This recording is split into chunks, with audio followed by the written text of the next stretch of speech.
Salve gurizada, hoje a gente vai falar sobre o golpe militar de 1964. A gente tem a impressão que a gente estava vivendo a vida de boa, os estudantes indo para a escola, as pessoas trabalhando, e do nada os militares decidiram dar um golpe militar e acabar com a democracia no Brasil. E antes de começar propriamente o vídeo, eu já adianto para vocês que o fascismo ele é sempre o freio de emergência das classes dominantes. A ditadura militar, a repressão, a violência, ela é sempre o botão de emergência das classes dominantes. A ditadura militar, a violência, o golpe de Estado, ele é sempre o botão de emergência das elites empresariais que recorrem ao autoritarismo e à violência para reprimir a mobilização dos trabalhadores que reivindicam por melhores condições de vida e de trabalho. Desde o fim da era Vargas, os trabalhadores começaram a atuar de forma mais forte na política, fazendo greves, fazendo paralisações, fazendo pressão popular para reconhecer direitos, para aumentar o salário, para ter melhores condições de vida e de trabalho. Justamente porque nos governos do Getúlio foi reconhecido o direito ao salário mínimo, foi estabelecida uma carga horária de 8 horas, veio o direito ao descanso remunerado, foi criada a Justiça do Trabalho, foi criada a Carteira de Trabalho. Então, entre 45 e 64, foi um dos períodos que mais teve greves por ano, eu acredito. Em 1954, por exemplo, o João Goulart, que era o ministro do Trabalho do Getúlio Vargas,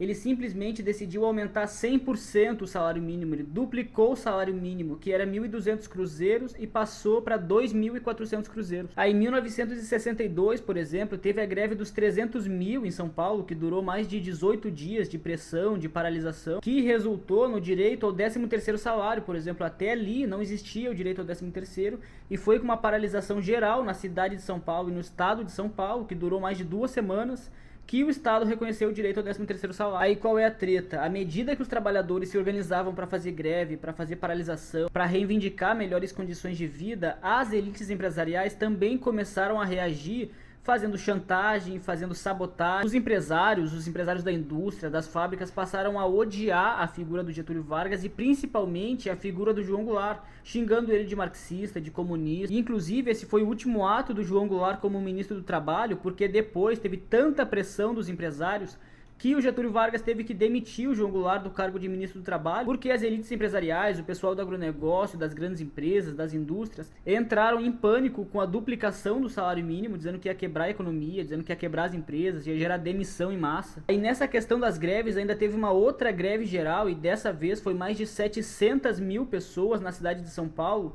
buscando por reajuste salarial, porque tinha uma inflação muito forte naquela época. Os trabalhadores estavam pedindo por um reajuste de 100% do salário, que não veio, mas veio um reajuste de mais ou menos uns 80% do salário mínimo. Aí qual é a treta? Além das greves, além da mobilização popular, o João Goulart, que era o presidente na época, ele era um presidente trabalhista, que é uma corrente política que vai defender os interesses dos trabalhadores, de aumentar o salário mínimo, de reduzir jornada, e que vai entrar em confronto com os interesses das elites empresariais. E o João Goulart, junto com o Brizola, eles tinham o projeto das reformas de base, que eram reformas de estrutura para transformar profundamente o Brasil. Então tinha a reforma agrária, tinha a reforma bancária, tinha a reforma tributária, tinha a reforma urbana, que é um conjunto de reformas que o João Goulart buscava aprovar no Congresso para transformar de uma forma radical a vida do povo trabalhador. Então a reforma agrária, por exemplo, buscava desapropriar os latifúndios improdutivos e entregar essas terras, essas fazendas, para os camponeses que queriam trabalhar e não tinham terra. Então era uma forma de distribuir terra, de garantir emprego para essas pessoas e de reduzir o preço dos alimentos, porque quanto mais gente produzindo e produzindo para o mercado interno,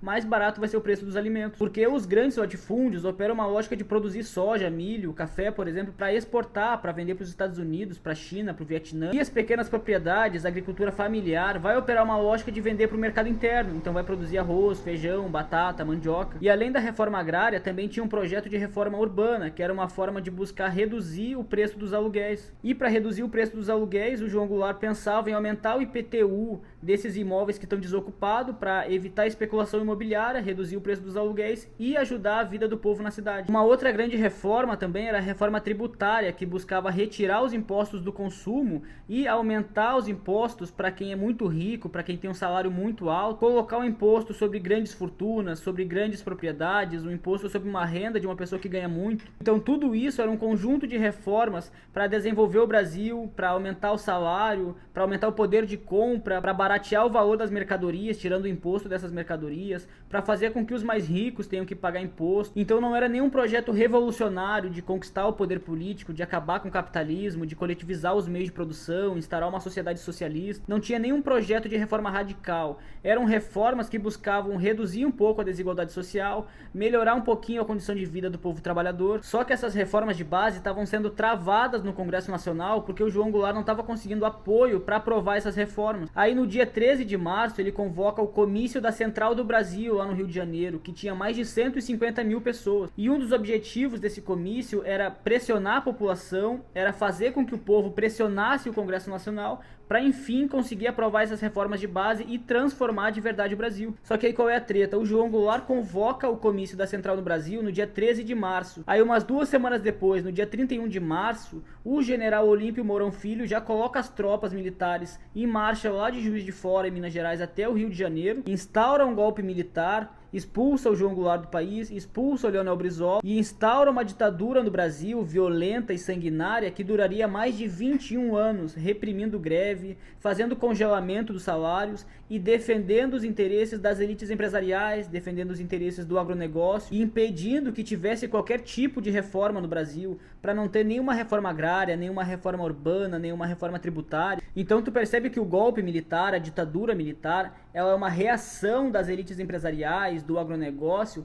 para reprimir as reformas de base e não permitir que tenha qualquer alteração no funcionamento da economia no Brasil. O golpe militar, ele é um projeto deliberado das elites empresariais, das classes dominantes, do mercado financeiro, do agronegócio, para impedir qualquer mudança estrutural que prejudique os interesses da burguesia, das classes dominantes, que reduza a margem de lucro, que faça com que os mais ricos tenham que pagar imposto. Então, para não existir nenhuma reforma, nenhuma alteração e não ter nenhum prejuízo para as classes dominantes, a burguesia vai apelar para um golpe de Estado, para sabotagem, para ditadura, para ruptura institucional, para violência. Tudo isso para não ter uma alteração na lógica econômica, para não ter reforma agrária, para não ter reforma tributária, para reprimir greves, para reprimir as mobilizações. Foi assim no Brasil, foi assim no Chile, foi assim na Argentina. A ditadura militar na Argentina, inclusive, foi tão brutal que os trabalhadores organizados, que os militantes, muita gente que saía para a rua para protestar, era capturada, era colocada dentro de um avião, levada para o meio do oceano e atirada no mar. Eram pessoas assassinadas, mortas, afogadas e que não tinham sequer o direito de um velório. Então a Fiesp, que é a Federação das Indústrias, a Febraban, que é a Federação Brasileira dos Bancos, e vários outros institutos das classes dominantes,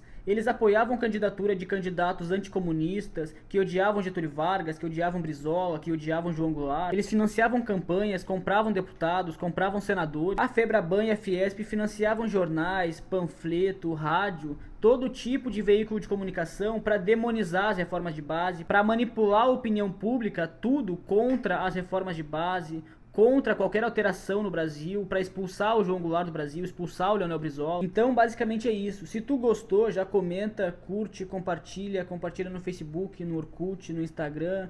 Me segue no Instagram, me segue no TikTok, que o bagulho é louco.